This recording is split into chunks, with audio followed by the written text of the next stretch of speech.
I'm going to start off sharpening up some of these lines. I quite like the contrast between a straight line created with masking tape and a freely drawn straight line. So, but I want to get this one sharpened up.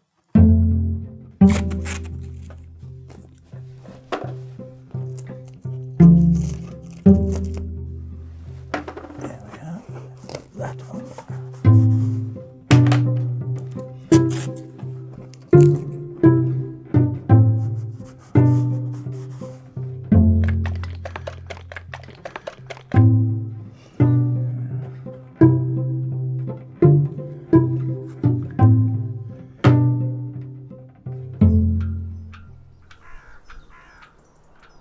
We moved to Wivenhoe in 2009, and when I'm walking by the river along the front, the sound of the wind in the masks, takes me right back to being a small kid again and hearing that noise on the river at Putney.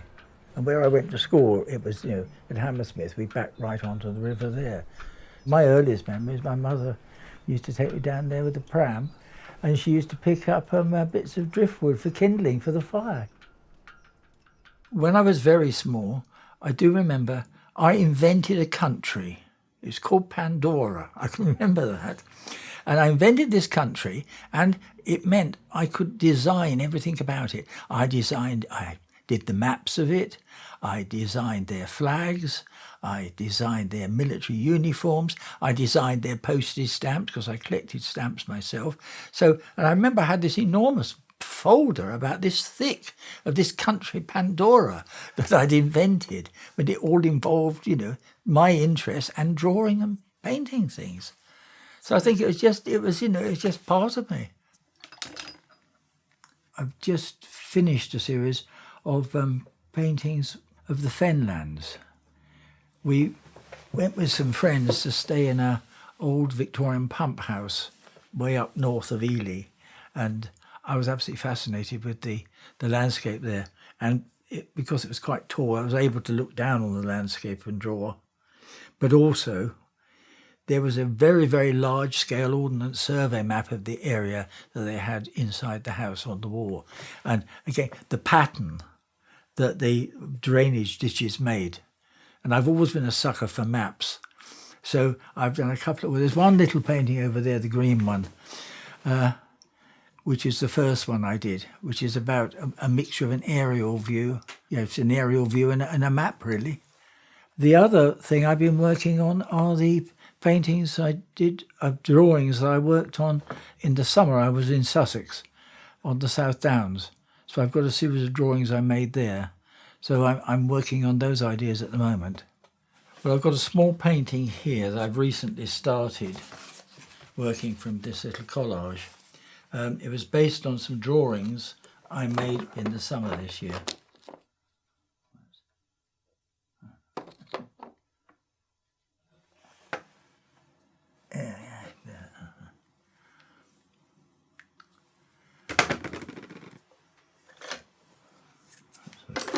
That should do. Right, my favourite colours. Cadmium green. I find that I use the same imagery will crop up often in one painting and follow on to another. And to some extent, I don't want to question it too much because I don't want it to lose its mystery. This green might be too strong, but I just want to get something in there for the moment. And I don't want to completely flatten it, so quite like a tight broken surface. I'll see if that's worked. It can be from something seen, something drawn, something remembered. It might be a quotation. It might be a piece of music. And in some occasions, it's even been a tin of paint. Because, for instance, somebody gave me a tin of crimson paint, and I thought, well, I better do something with it. So I did a largish crimson picture. you know. I mean, what's interesting is, you can see, I mean, the accident has happened. Now that's put in. It now links through with that green which I had before, which I hadn't thought of. So it's just trying to allow things to happen.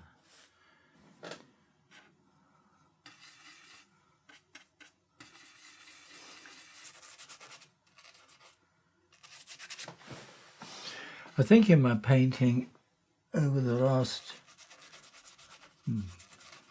10 years particularly, I suppose, particularly since I moved here to Wivenhoe, I've got more interested in introducing the geometry of the landscape. So I feel often what I think I'm doing now is geometry and gesture.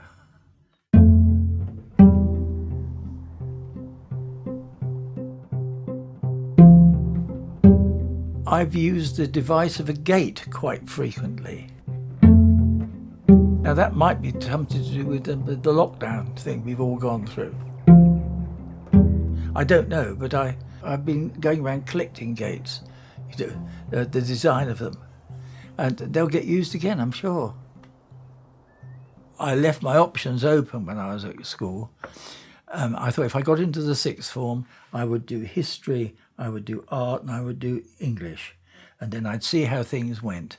And it might point towards maybe doing history, because I was quite interested in the idea of being archaeology at the time. Or art history, I thought might be an interesting thing to, But anyway, I didn't get into the sixth form. So the only option was get a job, which I did. So I was a petrol pump attendant. I worked in a menswear shop, as they were in those days. But it meant I had 3 evenings a week. I used to go to Putney Art School, I was very lucky. It was just around the corner. Let's see if we can make that work. The guy who ran it then, Royce Ackman, was very, very supportive and helped me get a portfolio together to apply to art school. And then when I left art school, it was pure luck. I happened to run into him and he said, "Do you want a teaching job?" He gave me 1 evening a week teaching, and I realised that there was a substantial teaching job coming up at Putney Art School if somebody was leaving. So I nagged Roy, and in the end he gave in, and he gave me 2 days and I think 3 evenings.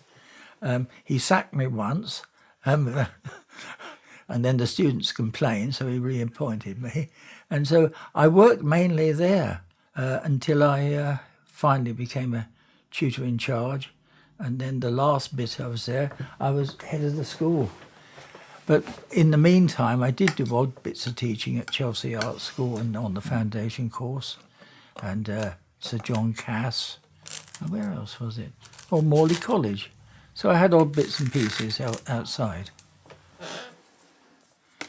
Well, frequently, what I find now I do, I might make, if I've got a drawing, I'll use that as a base to make a collage from. I don't mind pillaging other people's ideas. I mean, for instance, there's one painting where I found some reproductions of early etchings by Paolozzi that I liked. So I photocopied those and I used those in the collage as a departure point. This is the Gloomy Day by Bruegel, and this is the first collage that I made from it, which then was reduced down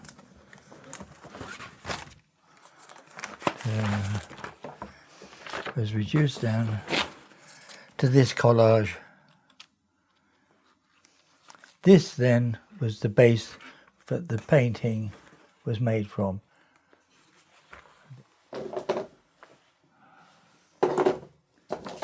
Well, when I met Julia first, my wife, she was negotiating buying this little house in Spain.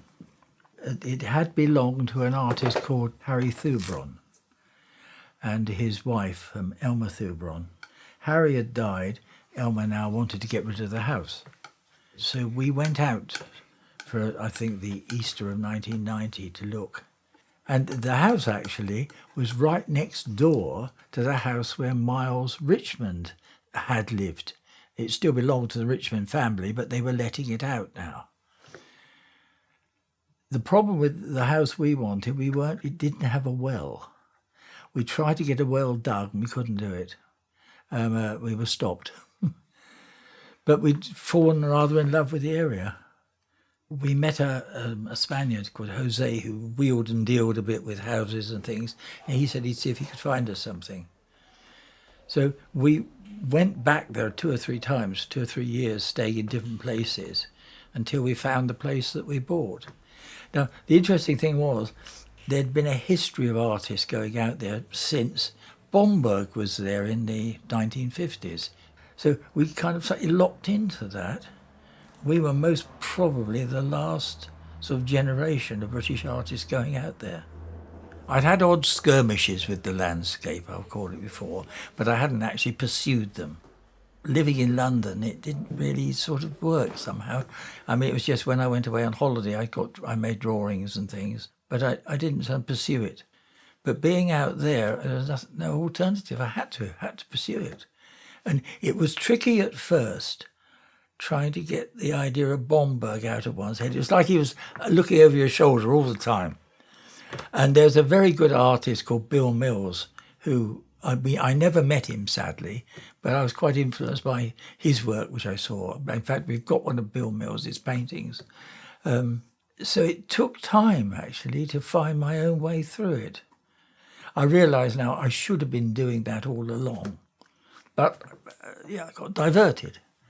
I mean, when I went to art school, I'd discovered Sidney Nolan. Larry Rivers was a big influence. And Kitai got in the way, you see. And now Pat Caulfield was one of my main tutors. It was fine. But it pushed one in that direction. The painters, I suppose, inspired me. Inspired rather than influenced, maybe. There were 2 painters. There was the man I mentioned, Patrick Heyman, who was a New Zealander. He was a good friend for several years until he died. I suppose he inspired me, not because I wanted to copy what he was doing, but just his attitude and what we talked about and his background, his knowledge. I mean, he made the point that when he was growing up in New Zealand, he only knew modern art through black and white faded photographs. So he had no idea about the colours. So his own work was often very black and white with just bits of colour thrown in. And the other person was somebody called Bill Brooker, who, when I knew him, he was principal at Wimbledon Art School. And he became quite a good friend for a number of years. Again, it wasn't Bill's work so much, although he was a beautiful draftsman. I've got one of his drawings downstairs. But again, it was his attitude, what he talked about, and things like that. That what I found absolutely fascinating. In terms, I suppose, of artists that have inspired me in their work, Keith Vaughan has always been very, very important to me. I discovered him quite early on. And Tony Wishaw. And the other person is Prunella Clough, who I've come to rather late. And what I think wonderful with Prunella Clough is that she was able to make a piece of art out of a screwed up bit of paper on the floor. I've got a friend in Wivenhoe, and I asked her once, I said, what was she like as a teacher? Oh, she said, when she came along and looked at my painting, she seemed more interested on the splashes of paint on the floor than what I was doing on the canvas. And I thought, that's lovely. I can understand it. I remember giving my students a project like that many years ago, of just finding an accidental splash of paint or looking on the pavements at the way the leaves were done and then doing a large painting from it.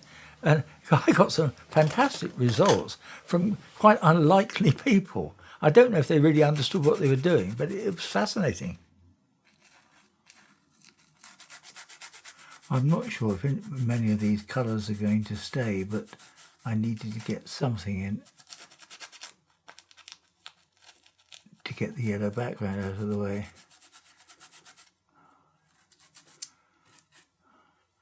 I think in retrospect it was a bit drastic putting this yellow background in, but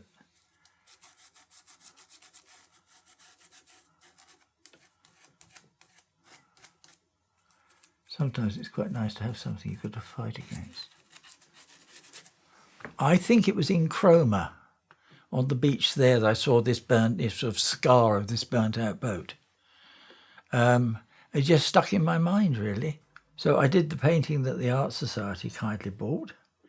I've got a larger version of it I wanted to do. And then the interesting thing is, I mean, I must have done that painting, I think, 5, 6, 7 years ago.